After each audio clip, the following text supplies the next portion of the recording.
الحمد لله نحمده ونستعينه ونستغفره ونستهديه ونؤمن به ونتوكل عليه ونعوذ بالله من شرور أنفسنا ومن سيئات أعمالنا من يهده الله فلا مضل له ومن يضلله فلا هادي له وأشهد أن لا إله إلا الله وحده لا شريك له وأشهد أن محمدا عبده ورسوله الذي أرسله بالحق بشيرا ونذيرا وداعيا إلى الله بإذنه وسراجا منيرا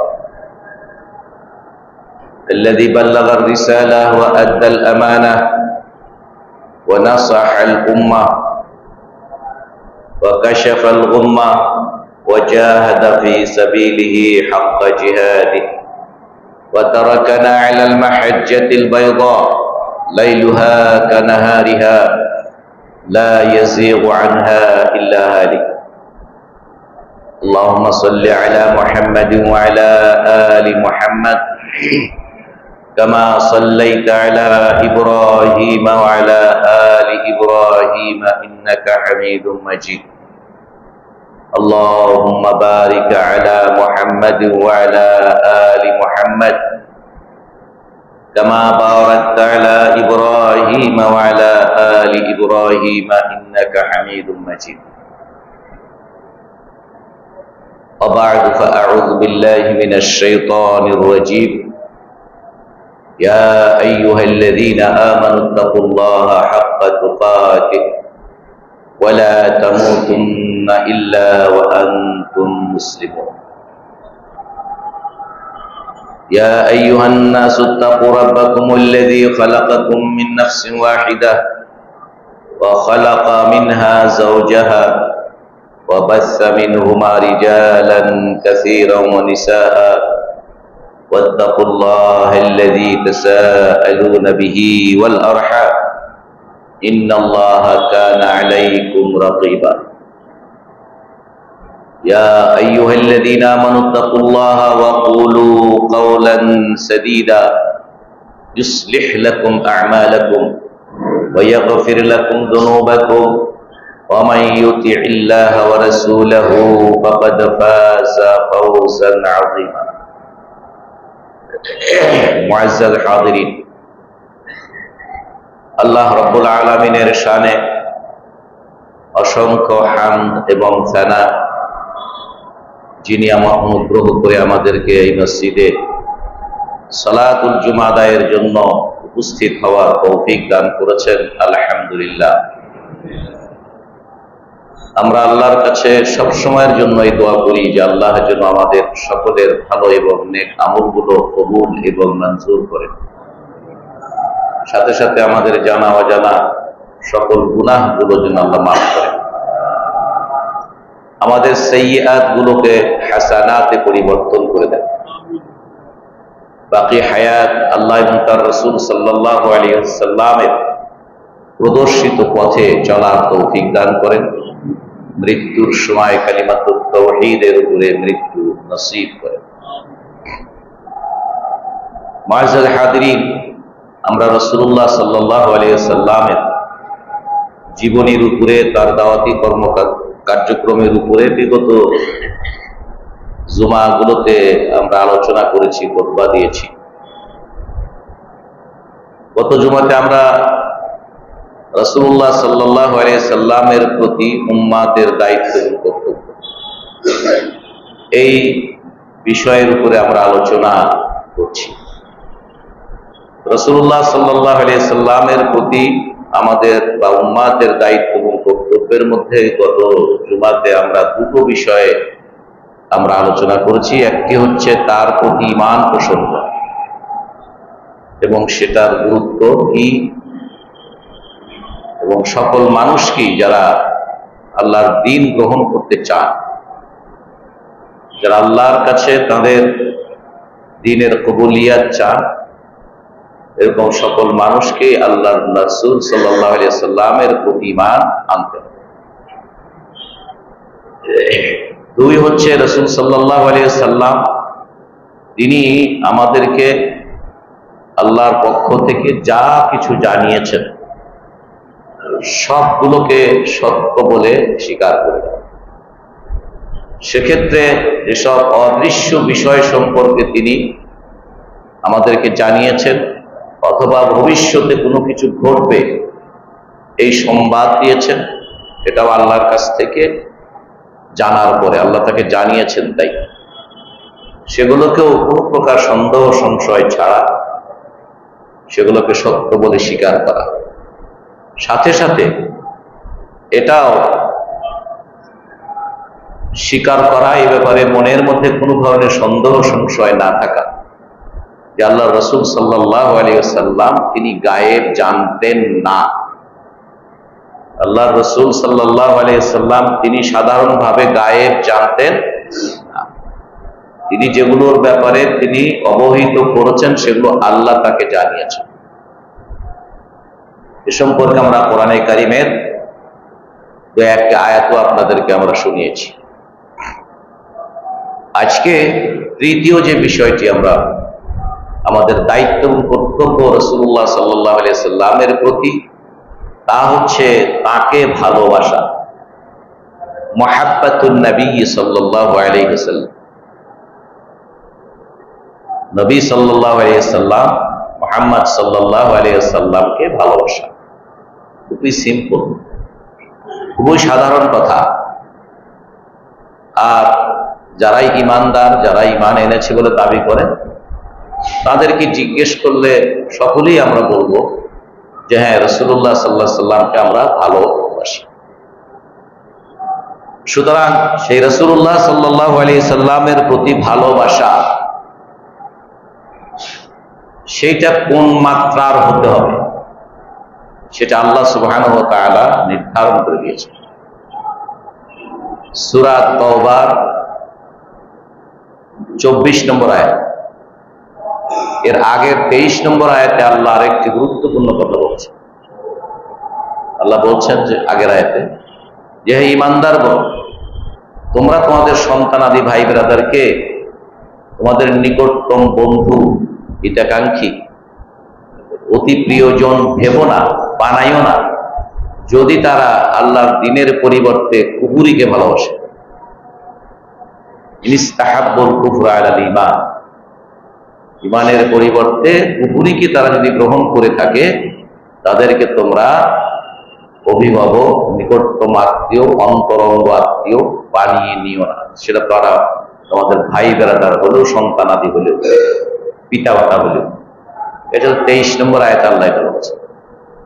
এরপরে 24 নম্বর আয়াতে আল্লাহ বলছেন কুল ইন কানা আবাউকুম ওয়া আবনাউকুম ওয়া ইখওয়ানুকুম ওয়া আজওয়াজুকুম ওয়া আশীরাতুকুম ওয়া আমওয়ালুন ইকতারাফতুমুহা ওয়া তিজারাতুন তাখশাউনা কাসাদাহা ওয়া মাসাকিন তারদাউনাহা আহাব্বা ইলাইকুম মিনাল্লাহ ওয়া রাসূলিহি ওয়া জিহাদিন ফি সাবিলিহি ফাতারাব্বাসু হাত্তা ইয়াতিয়াল্লাহু বিআমরিহি ওয়াল্লাহু লা ইয়াহদিল কওমাল ফাসিকিন। সূরা আত-তাওবা 24 নম্বর আয়াত। নিজেরা বাসায় পড়বেন, অনুবাদ দেখে নেবেন। আল্লাহ তার রাসূলকে নির্দেশ দিচ্ছেন, বলছেন কুল, আপনি বলুন, ইন কানা আবাউকুম, আবা বহু বচন, আবুন এক বচন, পিতাকে বলে। এটা যখন বহু বচন করা হয় তখন বাপ, দাদা, দাদা দাদা, পুরা বাবের বংশকে বোঝায়, দাদার বংশ বোঝায়। এরপরে ওয়া আবনাউকুম, তোমাদের যত সন্তানাদি আছে, ডাইরেক্ট ছেলে, তার ছেলে, তার ছেলে মেয়ে, তার ছেলে মেয়ে, তার ছেলে মেয়ে। ওয়া ইখওয়ানুকুম, তোমাদের সকল ভাই ব্রাদার।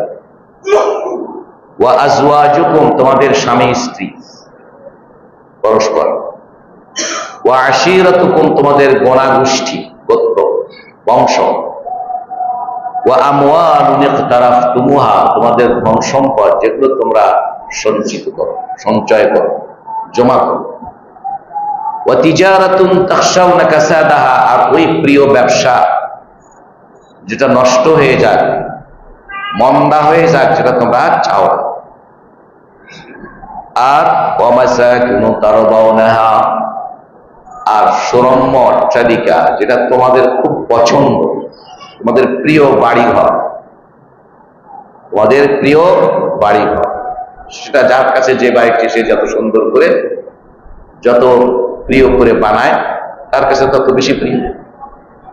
অনেকে তো এমন ভাবে নিজের থাকার জন্য বানায় যে সেখানে ঢুকলে মনে হয় যিনি বানিয়েছেন তিনি এটা বানানোর সময় মনে করেন নাই যে আমি এখনই মরে গেলে এখান থেকে সরে যেতে হবে, তাই না?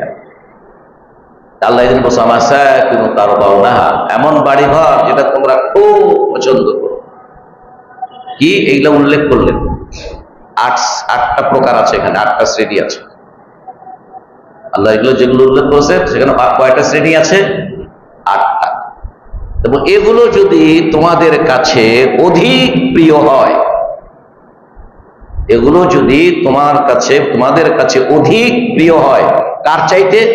মিনাল্লাহ, আল্লাহর চাইতে। আর ওয়া রাসূলিহি, তার রাসূলের চাইতে। আর ওয়া জিহাদিন ফি সাবিলি, এবং আল্লাহর পথে জিহাদের চেয়ে। তাহলে কয়টা বস্তুর চেয়ে যদি এগুলো অধিক প্রিয় হয়? কয়টা বস্তু, কয়টা জিনিস? তিনটা। আল্লাহ, তার রাসূল এবং আল্লাহর পথে জিহাদ। আল্লাহ, তার রাসূল এবং আল্লাহর পথে জিহাদ। বারবার আপনাদেরকে বলি, আল্লাহর পথে জিহাদ অর্থ আল্লাহ যেই দিনটা আমাদের জন্য দিয়েছেন, সেই দিনটা যেখানে যদি প্রচার না থাকে, না জানা থাকে, তাদের কাছে পৌঁছানো। যেটা কার্যকরী হয় না সেখানে কার্যকরী নাই, কিছু আছে কিছু নাই, যেগুলো নাই সেগুলো কার্যকরী করা, যেখানে যেখানে নাই সেখানে কার্যকরী করা, এবং এগুলো সংগঠিত ভাবেই করা। কারণ একা একা আপনি কিছু করে ফেলাকে আর ফল আদায় করতে পারবেন না। এটা আল্লাহর দিন প্রতিষ্ঠার সামগ্রিক সর্বাত্মক চেষ্টা প্রচেষ্টা আন্দোলন। চেষ্টা প্রচেষ্টাকে এক ধরনের আন্দোলন বলা হয়। আল্লাহর দিন প্রতিষ্ঠার সামগ্রিক এবং সর্বাত্মক। কারণ আল্লাহ অন্যান্য আয়াতে এবং রাসূলের হাদিসে এটা জীবন আর সম্পদ দিয়ে আল্লাহর পথে জিহাদের কথা বলছেন। বাইরে আর কিছু নেই মানুষের। তার জীবন আর সম্পদ ব্যয় করতে হবে আল্লাহর দিন প্রতিষ্ঠার জন্য। তাহলে আল্লাহর চাইতে, তার রাসূলের চাইতে এবং জিহাদ ফি সাবিলিল্লাহর চাইতে যদি এই আটটা শ্রেণী, যেটা মানুষের কাছে সবচেয়ে বেশি প্রিয়, এখানে শুধু জীবনের কথাটা নাই, এই আট শ্রেণীর মধ্যে শুধু নিজের জীবন নাই, এগুলোর চাইতে যদি অধিক প্রিয় হয় এই সকল বস্তুগুলো, তাহলে তোমরা অপেক্ষা করো আল্লাহর ধমক, অপেক্ষা করো আল্লাহর একটি কঠিন সিদ্ধান্তের। তাহলে তোমরা অপেক্ষা করো আল্লাহর একটি কঠিন সিদ্ধান্তের। আর আল্লাহ, এই আল্লাহর অবাধ্য আসিক যারা আল্লাহর কথা শোনে না, আল্লাহর কথা মানে না, তাদেরকে আল্লাহ, তারা যখন মানতে না চাইবে ততক্ষণ আল্লাহ তাদেরকে হেদায়েত দিবেন না। আল্লাহ হেদায়েত দেন যিনি হেদায়েত চান তাকে। যিনি হেদায়েতে চান, যিনি তার পথে চলতে চান, আল্লাহ তাকে পথ দেখান, তাকে পথ দেন। ওয়াল্লাযীনা জাহাদুনা ওয়াল্লাযীনা জাহাদু ফীনা, আল্লাহ বলছেন ওয়াল্লাযীনা জাহাদু ফীনা লানাহদিয়ান্নাহুম সুবুলানা, যারা আমার পথে চলার জন্য, আমার পথে থাকার জন্য প্রাণান্তকর চেষ্টা করে, আমি তাকে অবশ্যই সেই পথে রাখি। আপনি চেষ্টাই করলেন না, চেষ্টাই করলেন না, বা করলেন বিরুদ্ধে করলেন। আর আমার মুসলমানরা ইসলামের বিরুদ্ধে করে ভাই, মনে করেন না মুসলমানেরা ইসলামের বিরোধিতা করে, ইসলামের বিরোধিতা করে মুসলমানেরা অমুসলিমদের চাইতে বেশি করে তারা। সুতরাং আমরা আল্লাহর কাছে কোন ভাবে আছি খেয়াল, নামটাই যথেষ্ট নয়, যাকে মুসলিম যথেষ্ট নয়। তো সুতরাং আল্লাহ এখানে বলছেন, তাহলে এখানে আমাদের আজকে হচ্ছে যে রাসূলকে অন্যান্য যত কিছু আছে আমাদের সব কিছুর চাইতে রাসূলকে ভালোবাসতে হবে। রাসূলের ভালোবাসার ডিগ্রিটা আল্লাহর প্রতি আমাদের ভালোবাসার ডিগ্রির নিচে। এই জন্য সর্বোচ্চ ভালোবাসা কার জন্য? আল্লাহ। আল্লাহ মুমিনদের এই কথাটা তুলে ধরেছেন, ওয়াল্লাযীনা আমানু আশাদ্দু হুব্বান লিল্লাহ, যারা ঈমান এনেছে তারা আল্লাহকে সবচেয়ে কঠিন ভালোবাসে। তারা, আমি আর আপনি যদি আল্লাহকে কঠিন ভালো না বাসি তাহলে মুমিনের মধ্যে আর পড়ি না। আল্লাহ বলতেছেন কি, যারা মুমিন তারা আল্লাহকে কঠিন ভাবে ভালোবাসে। তা আমি যদি সেই ভালো না বাসি আল্লাহকে, তাহলে আমি কি মুমিনের মধ্যে পড়ি না। বোনেরা আলোচনাটা শুনবেন, পরস্পর গল্প করে খুতবা শুনবেন না। নামাজ তো আমার বাসাতেও পড়তে পারেন। জুমার নামাজের বৈশিষ্ট্য এবং মহিলাদেরকে মসজিদে আসার জন্য অনুমতির পিছনে এইটাই যে, কারণ মহিলাদের জন্য জামাতের সাথে নামাজ পড়া ওয়াজিব না। সুতরাং এখানে আসার জন্য এই যে মুসলিমদের সাথে পড়ায় তার কালা ফজিলত আছে। আর বিশেষ করে জুমার খুতবা আপনারা শোনার সুযোগ পাবেন, এতে করে দিনের তালিম হবে। কি হবে? দিনের তালিম হবে, দিনের শিক্ষা হবে। এই জন্য মনোযোগ দিয়ে শুনবেন।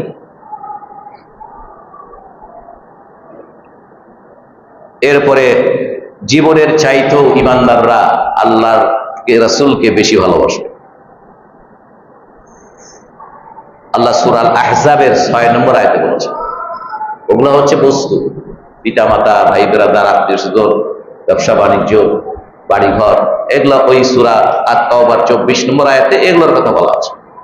আর সূরা আল আহজাব, সূরা আল আহজাব 22 নম্বর আয়াত, সূরা আল আহজাব 33 নম্বর সূরা, 6 নম্বর আয়াতে আল্লাহ বলছেন, আন-নাবিয়্যু আওলা বিল মুমিনিনা মিন আনফুসিহিম, নবী মুমিনদের কাছে তাদের জীবনের চাইতে অধিক প্রিয়।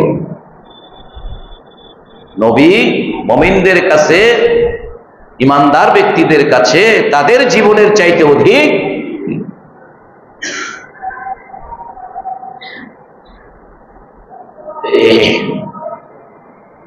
এছাড়াও এ সম্পর্কে আরেকটি হাদিসও রয়েছে। আল্লাহ রাসূল সাল্লাল্লাহু আলাইহি সাল্লাম তিনি যখন, এই যে আমরা যখন খুতবা শুরু করছি, এরকম খুতবা দেওয়ার সময়, বক্তৃতা করার সময়, খুতবা বলতে বক্তৃতা করার সময় আল্লাহ রাসূল সাল্লাল্লাহু আলাইহি সাল্লাম ওই যে আলহামদুলিল্লাহ রাসূলের প্রতি সালাত ও সালাম পাঠ করার পরে বলতেন আম্মা বা'দ, তারপরে কি বলতেন? আম্মা বা'দ। অর্থাৎ আল্লাহর প্রশংসা, হামদ এবং সানা পেশ করার পরে, সালাত ও সালাম তার রাসূলের প্রতি পেশ করার পরে আল্লাহর রাসূল বলতেন আম্মা বা'দ, অতঃপর ফাইন্না খায়রাল হাদিসি কিতাবুল্লাহ, ফাইন্না খায়রাল হাদিসি কিতাবুল্লাহ। আমরা দ্বিতীয় জুমার খুতবার শুরুতে আমরা এটা বলি, কিন্তু দ্বিতীয় খুতবার শুরুতে আমরা এটা বলি যে ফাইন্না খায়রাল কিতাবে ওয়া খায়রাল হাদিসি কিতাবুল্লাহ ওয়া আহসানুল হাদি হাদিয়ু মুহাম্মাদিন সাল্লাল্লাহু আলাইহি ওয়াসাল্লাম ওয়া শাররাল উমুরি মুহদাসাতুহা ওয়া কুল্লু মুহদাসাতিন বিদআহ। এটা প্রত্যেকদিন পড়ি না আমরা, খেয়াল করে নিতে হবে। এটাই এখন সেই হাদিস শোনাচ্ছি আপনাদেরকে, সহিহ মুসলিমের হাদিস, যে ফাইন্না খায়রাল হাদিসি কিতাবুল্লাহ ওয়া খায়রুল হাদি হাদি মুহাম্মাদিন সাল্লাল্লাহু আলাইহি ওয়াসাল্লাম। সবচেয়ে উত্তম কথা, সবচেয়ে উত্তম হাদিস কোনটা? আল্লাহর কিতাব। সবচেয়ে খায়রুল হাদিসি কিতাবুল্লাহ, সবচেয়ে উত্তম হাদিস হচ্ছে কি? আল্লাহর কিতাব। যারা ওই যে কয় ওরা হলো আহলুল হাদিস আর আমরা হলো আহলুল কোরআন, আমরাই শ্রেষ্ঠ, যোগ করে বলে কেউ। কোরআনের উপরে হাদিস শব্দটাও কোরআনের জন্য কি প্রযোজ্য। কথা বুঝছে? আল্লাহু নাজ্জালাল হাদিস, আল্লাহ হাদিস নাজিল করেছেন। এর প্রথম অর্থ হচ্ছে কোরআন, দ্বিতীয় অর্থ হচ্ছে রাসূল সাল্লাল্লাহু আলাইহি ওয়াসাল্লামের কাছে যেগুলো ওহী প্রেরণ করেছেন, যেগুলোকে ওয়াহী গায়রে মাতলু বলে। যারা আপনারা হাদিস বাদ দিতে চান, একটু আগে ইউটিউবে অথবা ফেসবুকে দেখতেছিলাম যে যারা নিজেদেরকে কোরআনই বলে তারা কেমনে নামাজ পড়ে। আমি জানি না এটা ফেক কিনা। তাদের তিনজন, একজন ইমামতি করতেছে আর 2-3 জন বসে আছে, তারা মুক্তাদি। মানে তাদের নামাজটা কিভাবে পড়ে এইটাতে দেখলাম। মানে অদ্ভুত, অদ্ভুত। সূরা ফাতিহা নাই, তারপরে রুকুতে আল্লাহু আকবার বলে যায়। তবে আমি দেখলাম, জানি না ঠিক কিনা ঠিক, কিন্তু এখনই দেখলাম আর কি, সে আবার নিয়াত বন্ধার সহ হাত পা এরকম বাঁধছে। আমার মনে প্রশ্ন আসলো যে উনি যদি কোরআনের কোথাও তো এখানে হাত বাঁধতে হবে তা তো নাই, উনি ওখানে হাত বাঁধলেন কেন? যদি ঠিক হয় এইটা তথ্যটা যদি ঠিক হয়, যাই হোক, কল্পনা করা যায় না ভাই। রাসূলকে বাদ দিয়ে আপনি ইসলাম মানবেন, কোরআন অনুসরণ করবেন, একটা শয়তানও বলে নেই কোনদিন। এই কথাটা শয়তানও প্রকাশ্যে বলে নেই। ওয়াসওয়াসা দিছে কিছু লোকদের, তারাই এই কাজগুলো করছে, বুঝছেন? তারাই এই কাজগুলো করছে যে আমাদের হাদিস নাই, হাদিস নেই। তাদের কাম হচ্ছে হাদিস নিয়ে সংশয় সৃষ্টি করা। তুমি যতই সংশয় সৃষ্টি করো, সেই সংশয় সৃষ্টির পরেও হাদিস সত্য এবং সঠিক। তুমি যতই সংশয় সৃষ্টি করো, গোটা ইসলামটা নিয়েই তো সংশয় সৃষ্টি, তাই না? তাই বলে কি ইসলাম নাই হয়ে গেছে? কি বলে ইসলাম নাই হয়ে গেছে? নাস্তিকরা গোটা ইসলাম, আল্লাহ কিচ্ছুই স্বীকার করে না, তাই বলে কি ইসলাম নাই হয়ে গেছে? তারা ধর্ম নিরপেক্ষে বিশ্বাসী, তারা অর্ধেক, ইসলামের অর্ধেকটা বাদ তাদের কাছে, শুধু কবরের পরে কি ওইখানে এলো তাদের কাছে। ইসলামটাকে তারা কবরের জীবনের থেকে শুরু করে, দুনিয়ার জীবনে এখানে অন্য কাম নাই। তাহলে তারা অর্ধেক বাদ দিয়ে দিছে, তাতে কি হয়েছে? তাহলে কি ইসলাম নাই হয়ে গেছে? সেই জন্য তাহলে এখানে আমরা বলছি ইন্না খায়রাল হাদিসি কিতাবুল্লাহ, রাসূল বলছেন সবচেয়ে উত্তম হাদিস বা কিতাব হচ্ছে আল্লাহ কিতাব, আল্লাহর কোরআন। ওয়া খায়রুল হাদি হাদি মুহাম্মাদিন সাল্লাল্লাহু আলাইহি ওয়াসাল্লাম, আর সর্বোত্তম হেদায়েত আল্লাহর দ্বীন পথ, এটা হচ্ছে আল্লাহর রাসূল যেই হেদায়েত সহকারে আল্লাহর কাছ থেকে আসছে, সেটাই হচ্ছে সর্বোত্তম ব্যবস্থা। এর উপরে আর কোনো ব্যবস্থা নাই। কোন মুসলিম ইসলামী ব্যবস্থা, ইসলামী হিদায়াতের চাইতে অন্য কোনো ব্যবস্থাকে শ্রেষ্ঠ মনে করলে ইসলাম থেকে খারিজ হয়ে যাবে। ইসলাম থেকে কি হবে? খারিজ হয়ে যাবে। আমরা ওযু করলে কতগুলো কারণে ওযু ভেঙে যায়, আর এরকম কিছু কারণ আছে না? সেখানে আমরা বলি কি ওযু ভঙ্গের কারণ। রোজা রাখতেছি, কিছু কারণ ঘটে গেলে রোজা ভেঙে যায়, আমরা বলি কি রোজা ভঙ্গের কারণ। নামাজ শুরু করেছি, কিছু কাজের কর্মকাণ্ডের কারণে নামাজ ভেঙে যায়, বলি নামাজ ভঙ্গের কারণ। ঠিক তেমনি করে ঈমান, ইসলাম ভঙ্গেরও কারণ আছে। কথা বুঝছে? ইসলাম ভঙ্গেরও কি আছে? এই ওয়াজ আপনি কোন আশেপাশে আলেমদের কাছে শুনবেন না। ইসলাম ভঙ্গের কারণগুলো হয় জানিনি না, অথবা তার ইচ্ছে করে বলেন না। এই তার মধ্যে 10টা কারণ আছে, তার মধ্যে একটা হচ্ছে এইটা, আল্লাহর দ্বীনের চাইতে জীবন ব্যবস্থা হিসেবে একজন মানুষের জীবনের যা কিছু প্রয়োজন সর্বক্ষেত্রের জন্য আল্লাহর দ্বীনের ব্যবস্থা ছাড়া অন্য কোনো ব্যবস্থাকে যদি শ্রেষ্ঠ মনে করে, সে ইসলাম থেকে খারিজ হয়ে যাবে। সুতরাং কারণ ইসলাম মানুষের জন্য আল্লাহ চয়ন করেছেন, আল্লাহ এটাকে একনলেজ করেছেন, তিনি এটা বলেছেন আমি এটা পরিপূর্ণ করে দিয়েছি, তোরা পরিপূর্ণভাবে প্রবেশ করে, এখানে পরিপূর্ণভাবে প্রবেশ করে, সবই কোরআনে আল্লাহ বলেছেন। সুতরাং তাহলে আল্লাহর রাসূল যেই হিদায়াত সহকারে এসেছেন, হুয়াল্লাযী আরসালা রাসূলাহু বিল হুদা, তিনি সেই সত্তা যিনি তার রাসূলকে হিদায়াত সহকারে পাঠিয়েছে। রাসূলের সেই হিদায়াত হচ্ছে সর্বোত্তম হিদায়াত, সেই জীবন বিধান হচ্ছে সর্বোত্তম জীবন বিধান। আল্লাহ রাসূল নিজে বলছেন খায়রুল হাদি হাদি মুহাম্মাদিন সাল্লাল্লাহু আলাইহি ওয়াসাল্লাম। আর খারাপ কোনটা? ওয়া শাররুল উমুরি মুহদাসাতুহা, আর সবচেয়ে খারাপ হচ্ছে আল্লাহর রাসূলের কাছে যে হিদায়াত আসছে সেই হিদায়াতের মধ্যে বাড়ানো কমানো, এখান থেকে সরে যায় আরেকটা তৈরি করা, এগুলো সবগুলো হচ্ছে মুহদাসাতের মধ্যে, এগুলো সবগুলো কি মুহদাসাতের। আল্লাহ তাই বলছেন, আল্লাহ রাসূল তাই বলছেন ওয়া শাররুল উমুরি মুহদাসাতুহা, এই ধরনের যারা করবে কিয়ামতের দিন রাসূল তাদেরকে একনলেজ করবে না, ফেরেশতারা রাসূলের কাছে আসতেও দিবে না, এদের সামনে দেওয়াল ফেলাই দিবে। আর সহিহ বুখারীর একটা রওয়ায়াত আছে, রাসূল সাল্লাল্লাহু আলাইহি ওয়াসাল্লাম বলছেন যে এদেরকে এক পাশে বাম দিকে ফেলে দেওয়া হবে, ওয়াজআলুহুম বিযাতিশ শিমাল, তাদেরকে বাম দিকে ফেলে দেওয়া হবে। আর আরেক বর্ণনায় আছে তাদের সামনে ফেরেশতারা দেওয়াল ফেলে দিবে। রাসূল বলবেন, আমি বলবো ইয়া রাসূল, এই ফেরেশতারা হাউলাই উম্মতি, এরা তো আমার উম্মত।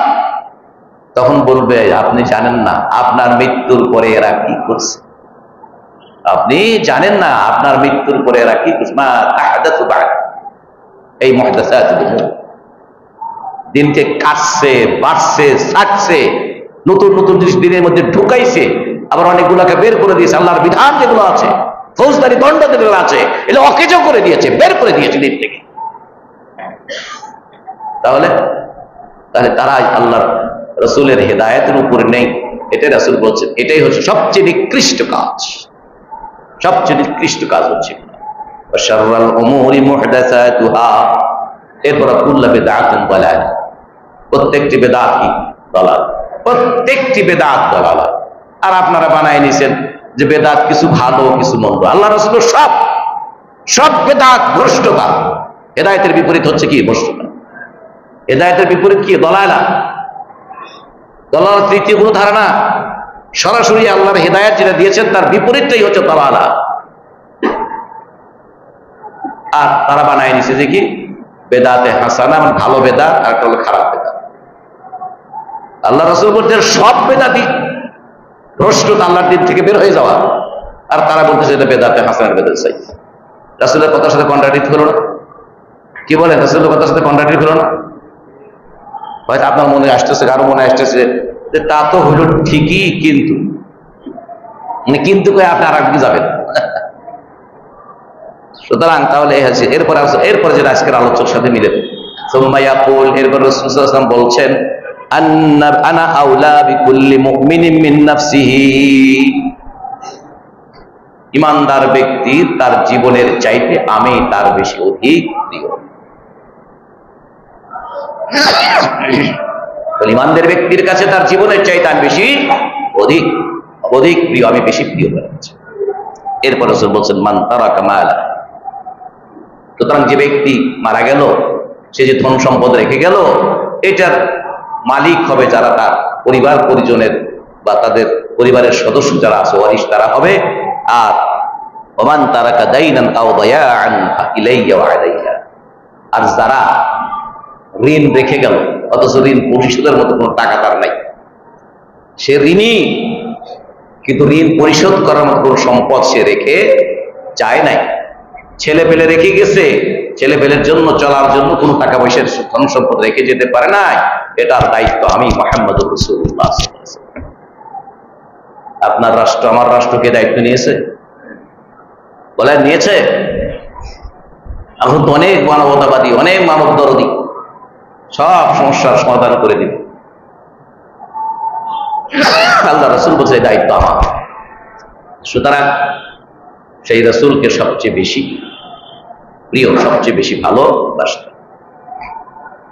সহিহ বুখারীতে, সহিহ মুসলিমে কিতাবুল ঈমানের প্রথম দিকে রাসূল সাল্লাল্লাহু আলাইহি ওয়াসাল্লামকে ভালোবাসা এই মর্মে হাদিসের অনুচ্ছেদ রয়েছে, বিভিন্ন বর্ণনায়, বিভিন্ন হাদিসে সেখানে একই কথা বারবার বলা হয়েছে যে তোমরা ঈমানদার হতে পারবে না যতক্ষণ আমি তোমাদের কাছে, তোমাদের পিতামাতা, সন্তানাদি, এমনকি সকল মানুষ,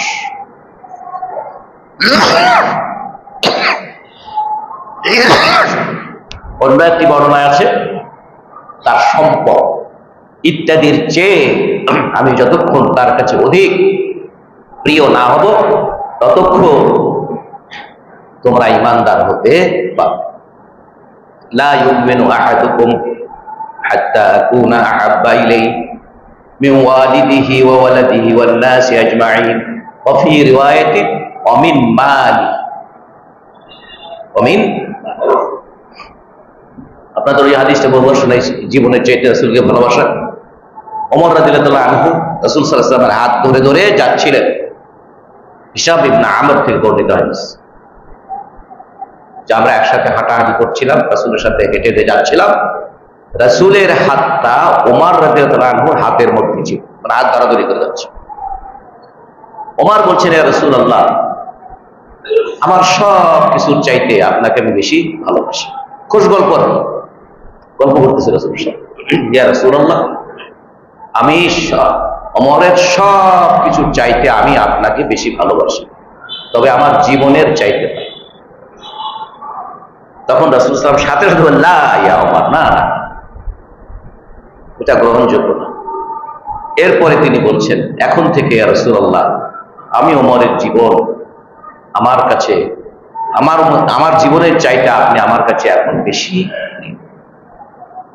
তখন রাসূল, আল-আনা ইয়া ওমর, হ্যাঁ এখন ঠিক আছে, এখন কি আছে, ঠিক আছে। তাহলে রাসূলকে ভালোবাসতে হবে নিজের ধন সম্পদ, টাকা পয়সা, জীবন সব কিছু।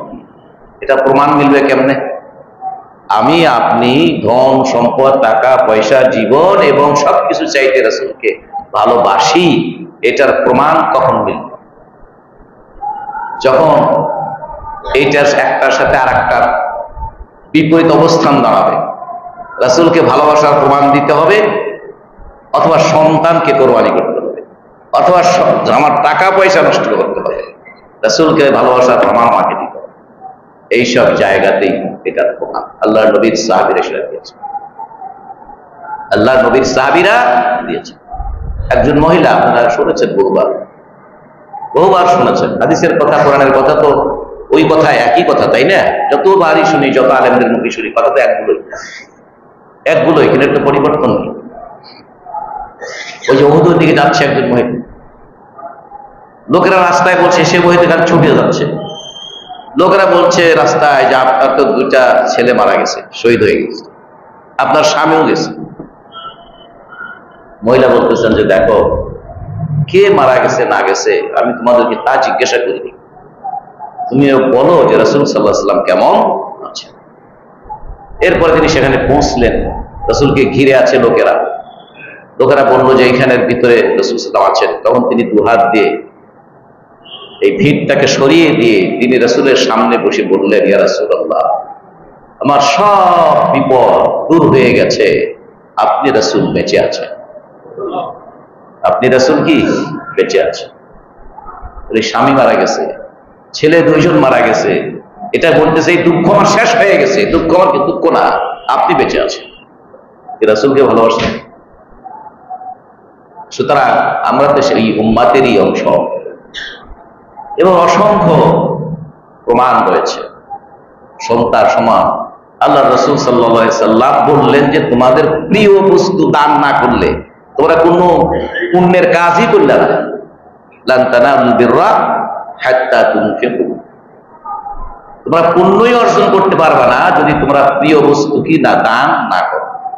তালহা রাদিয়াল্লাহু আনহু বললেন, ইয়া রাসূলুল্লাহ, আপনি তো জানেন ওই যে মসজিদে নববী থেকে বের হলেই যে বাগানটা আছে, ওই বাগানের মধ্যে একটা কূপ আছে, কূপের নামটা হলো বাইরুহা, এখন মসজিদে নববীর মধ্যে আছে।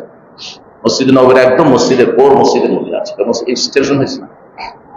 বিশেষ করে বাবুল মালিক ফাহাদ দিয়ে ঢুকলেই একটু সামনে ওখানে চিহ্ন দেওয়া আছে, ওখানে লেখা আছে উপরে ইয়াদ করে বিহরু বাইরুহা, তার নিচে হচ্ছে বাইরুহা ওই কূপটা।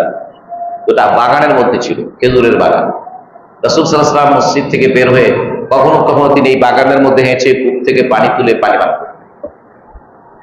তালহা রাদিয়াল্লাহু আনহু রাসূলকে সাক্ষী রেখে বলতেছেন, ইয়া রাসূলুল্লাহ, আপনি জানেন এই বাগানটি, এই সম্পদটি আমার সবচেয়ে প্রিয় সম্পদ, এই সম্পদটাই আমার সবচেয়ে কি প্রিয় সম্পদ, আমি এটা আল্লাহকে আল্লাহ তার রাসূলের কাছে দান করে দিই,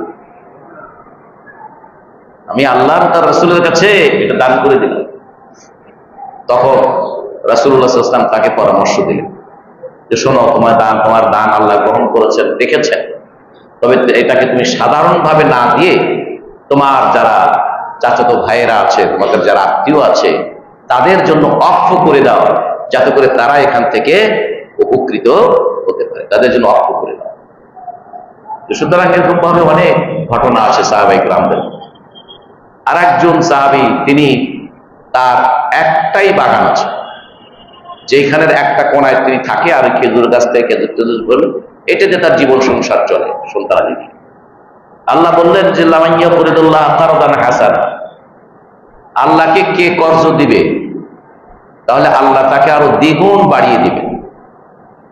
তখন সেই সাহাবী রাসূলকে বললেন, ইয়া রাসূলুল্লাহ, আল্লাহ আমাদের কাছে কর্জ চাচ্ছেন, কর্জ দিলে কি করবে আল্লাহ? বলে যে দ্বিগুণ বাড়িয়ে দিবেন। তখন ইয়া রাসূলুল্লাহ, আমি আমার বাগানটা আল্লাহকে দিয়ে দিলাম। মানে শুনলে এটা মনে হলে যে মনে হবে যেন পাগল বললে তো আবার একটু ধৃষ্টতা হয়ে যায়, যেগুলো মনে হয় যেন অবিশ্বাস্য বিষয় নেই। বললেন, ইয়া রাসূলুল্লাহ, আমি এটা আল্লাহকে কর্জ দিয়ে দিলাম। এরপরে রাসূলের কাছ থেকে দৌড়ায় বাড়ির দিকে যায়, যে বাগানের ভিতরে বাড়ির গেটের ভিতর ঢুকতে আরো উম্মাহ দাহদার নাম ছিল আবু দাহদা, দাহদা ছেলের নাম, সেই হিসেবে আবু দাহদা বা দাহদার পিতা। সে ঢুকে ডাকতেছে বাড়ি থেকে, ও উম্মে দাহদা, আমি তো একটা আল্লাহর সাথে একটি ব্যবসা করে আসলাম। মহিলা বের হয়ে আসে আর বলে যে আপনি উত্তম ব্যবসা, শুনেই নাই আগে বা আপনি উত্তম ব্যবসা করেছেন। তখন বললেন, আমি তো এটা আল্লাহকে এবং আল্লাহ রাসূলকে কর্জ দিয়ে আসছি। তখন উনি বলছে, আপনি উত্তম ব্যবসা করছেন। বাচ্চাদেরকে ডাক দেওয়া, বাচ্চারা খেজুর গাছে খেজুর কুড়াচ্ছে, বাচ্চাদেরকে ডাক দিয়ে বাচ্চাগুলো হাত ধরে নিয়ে, এটা যেহেতু দান করে দিয়েছেন, সেখানে ঘর থেকে বের হয়ে গেল। জীবনের চাইতে, সম্পদের চাইতে, স্ত্রী পুত্রদের চাইতে আল্লাহ রাসূলকে সেবা করতেছে, আল্লাহর দ্বীনকে ভালোবাসেছে। সেই মহাব্বত রাসূলুল্লাহ সাল্লাল্লাহু আলাইহি সাল্লামের জন্য এগুলো অত্যন্ত গুরুত্বপূর্ণ একটি বিষয়। কারণ জীবনের সর্বক্ষেত্রে রাসূলকে ভালোবাসার অর্থ হচ্ছে, ভাই, রাসূল যেই বিধান দিয়েছেন, যেই হুকুম আহকাম দিয়েছেন, সেটাকে অনুসরণ করা। সেটা কি করা? অনুসরণ করা। আপনি অনুসরণ করবেন না, অথচ আপনি আশিকে রাসূল চাচ্ছেন। আপনাদেরকে বহু আশিক রাসূল সম্পর্কে বহু বলেছি। এই শব্দটা আল্লাহ আল্লাহ রাসূলের জন্য প্রযোজ্য শব্দ। আল্লাহ তার রাসূলকে ভালোবাসার জন্য শব্দকে আরবিতে হুব্বুন অথবা মাহাব্বা, হুব্বুন অথবা কি আল হুব্বু লিল্লাহ ওয়াল বুগদু লিল্লাহ, হাদিসের ভাষায়। আপনি ইশক, আশিক, এই ভাষা নাই, হাদিসেও নেই, কোরআন নেই, কোন হাদিসেও নেই। আল্লাহকে ভালোবাসার অর্থ শব্দ ইশক বা আশিক, এই শব্দ নাই। রাসূল হাদিসেও বলেন নাই যে আমাকে ফামান আহাব্বানি, আমরা হাদিস আমরা ইতি শুনি, খুতবাতে বলি ফামান আহাব্বানি ফাবিহুব্বি আহাব্বাহুম। রাসূল বলছেন যে আমাকে যারা ভালোবাসে, আমাকে ভালোবাসার কারণে আমিও তাদেরকে ভালোবাসি। আর যারা এখানে সাহাবাদের সম্পর্কে, সাহাবাদেরকে যারা ভালোবাসে, আমার প্রতি ভালোবাসা থাকলেই তাদের অন্তরে কেবল সাহাবাদের করে ভালোবাসবে। আর যারা আমার সাহাবাদের সাথে বিদ্বেষ পোষণ করে, প্রকৃত অর্থে সে আমি রাসূলের সাথে বিদ্বেষ পোষণ করে বলেই আমার সাহাবীর সাথে বিদ্বেষ পোষণ করে। কথা কি বুঝছে?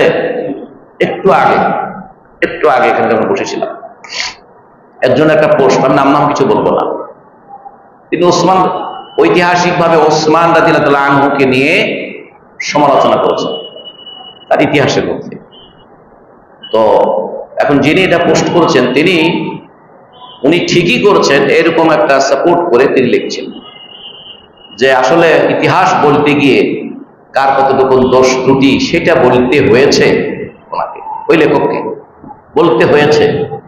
তা আমার এই সকল ক্ষেত্রে আমার মনের মধ্যে হয় যে আপনাকে কে দায়িত্ব দিয়েছে যে বিশেষ করে ওই সকল মানুষদের ব্যাপারে কথা বলা, তাদের দোষ ত্রুটির বিচার করার জন্য আপনাকে কে ক্ষমতা দিল, যাদেরকে আল্লাহর রাসূল জান্নাতি বলে সুসংবাদ দিয়ে গেছে?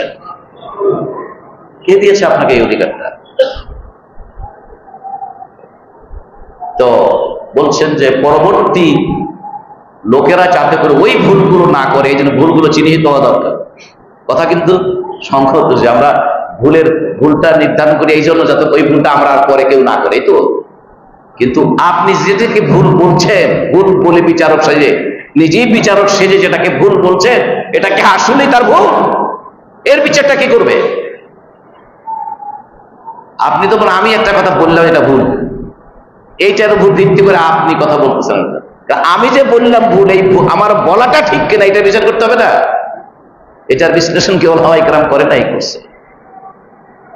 সেই জন্য বললাম যে এতে করে সেই ভুল থেকে কেউ কেউ কেউ কেউ কেউ সংশোধন হয়েছে কিনা, কেউ ওই ভুলের কথা করে নাই, তবে একদল লোক যারা তার ব্যাপারে সমালোচনা করেন, সমালোচক তৈরি হয়েছে। অথচ আল্লাহ রাসূল তাকে জান্নাতি বলে সুসংবাদ দিয়েছেন। 10 জন লোক জান্নাতের মধ্যে, জান্নাতের কি এটা সহিহ না? সহিহ হাদিস না, আছে না? 10 জন রাসূল সম্পর্কে, কিন্তু আরো বেশি আছে, কিন্তু এটা বেশি প্রসিদ্ধ। আশারায়ে মুবাশশারা বলা হয়, আশারায়ে মুবাশশারা তাদের একজন। আর আপনি বসছেন এই কলম নিয়ে তাদের ভুলগুলো ধরার জন্য, আপনি কলম নিয়ে বসছেন তাদের ভুল ধরার জন্য, অথচ আপনি সেই যুগের মানুষ না, আপনি দেখেন নাই। আপনি বিভিন্ন বই পুস্তক থেকে শুনে এই বই পুস্তকগুলো কোন মুসলিমরা রেখেছে, কোন অমুসলিমরা রেখেছে, সেসব ইতিহাসের উপর নির্ভর করে আপনি জান্নাতি মানুষের ভুল ধরার জন্য রেখেছেন। কথা কি বুঝছেন ভাইরা? সুতরাং আমরা অতটা দুঃসাহস দেখানো উচিত না, কারণ আমাদের আগে, আমরা যে সময় এখন আছি, আমাদের আগে এরকম হাজার হাজার বিজ্ঞ আলিম ইসলামিক স্কলার চলে গেছেন, যারা তাদের যুগের কাছাকাছি ছিলেন। তারা কিন্তু কাগজ কলম নিয়ে ওইরকম করে বিচার করতে বসে নেই, মুখের দর্শন করতে, বিশেষ করে সাহাবায়ে কেরামদের ব্যাপারে।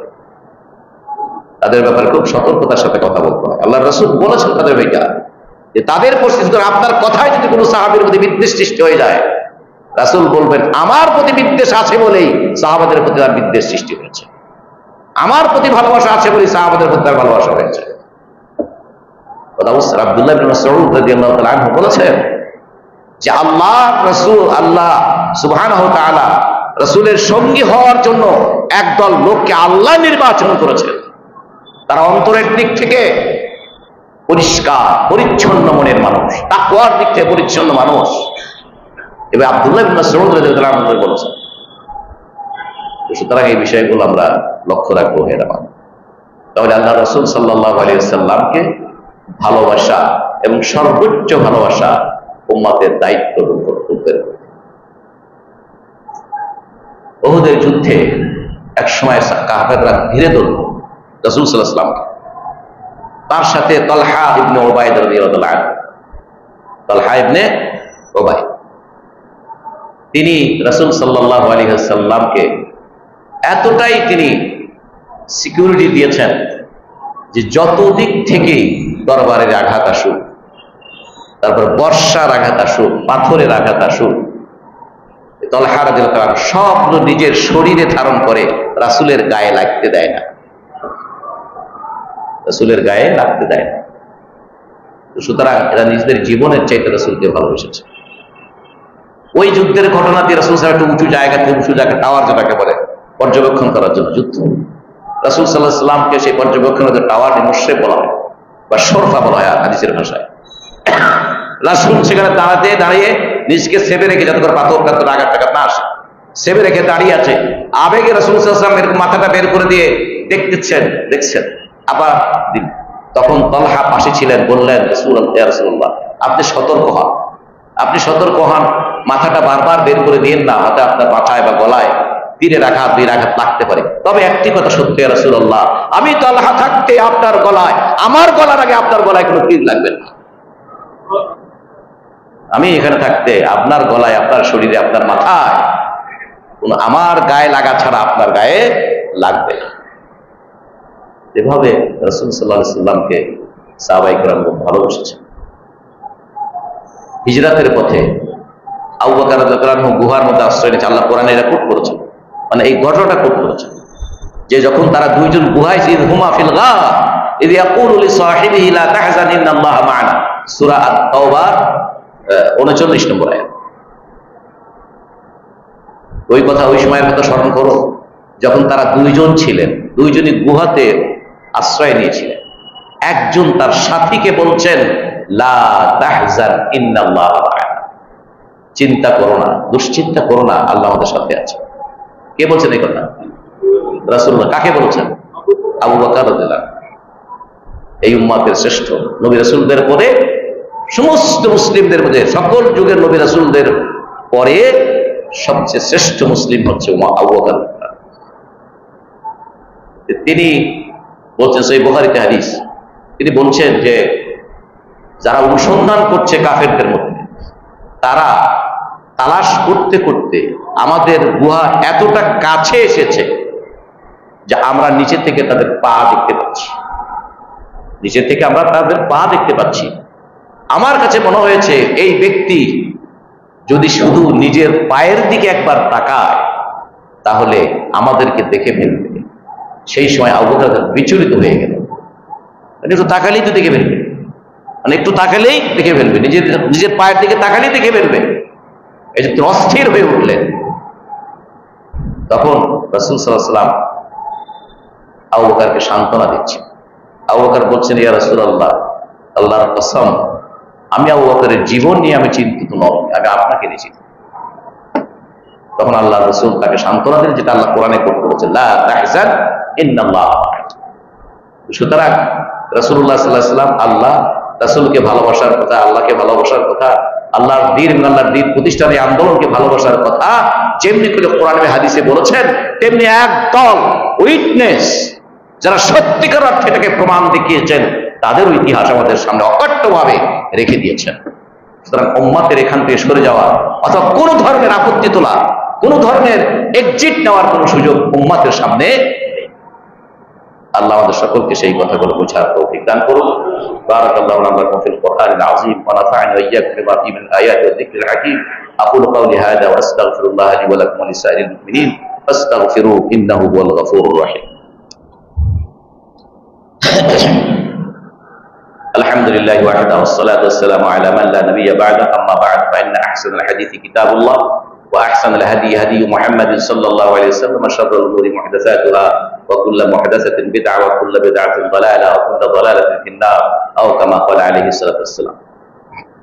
ইবাদাল্লাহ সাল্লু আলা নাবিয়্যিকুম হাইথা আমারাকুম রাব্বুকুম বিস-সালাতি ওয়াস-সালামি আলাইহি ফাকাল ইন্নাল্লাহা ওয়া মালাইকাতাহু ইউসাল্লুনা আলান নাবিয়্যি ইয়া আইয়ুহাল্লাযীনা আমানু সাল্লু আলাইহি ওয়া সাল্লিমু তাসলিমা।